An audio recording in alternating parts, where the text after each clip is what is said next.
কোয়েল পাখির ডিম খাওয়াবো বাচ্চাকে নাকি মুরগির ডিম খাওয়াবো? এই বিষয়টি নিয়ে অনেক বাবা-মায়েরা আসলে আমাদেরকে প্রশ্ন করে থাকেন বা আমার কাছে এসে জানতে চান, "ম্যাডাম কোয়েল পাখির ডিম কতটুকু বাচ্চার জন্য পুষ্টিকর? কোয়েল পাখির ডিম খাওয়ালে কি তার আদৌ পুষ্টি চাহিদা পূরণ হবে নাকি মুরগির ডিম? মুরগির ডিম খাওয়ালে কোন মুরগির ডিম বাচ্চাকে খাওয়াবো?"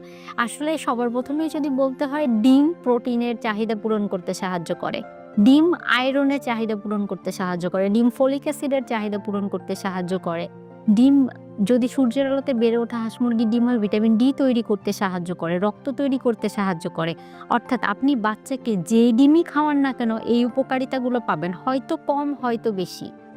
তাই আপনি যদি বাচ্চাকে যেকোনো ধরনের ডিম খাওয়ান সেটি বাচ্চার জন্য পুষ্টিকর এবং সুষম এবং তাকে অবশ্যই হেলদি উপায়ে ডিম খাওয়াতে হবে।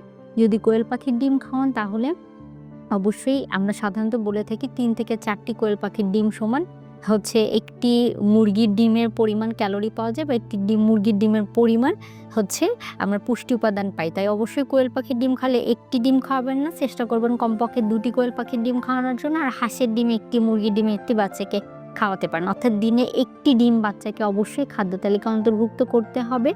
আর যদি কোয়েল পাখির ডিম হয় তাহলে ২ টি বা ৩ টি। ধন্যবাদ।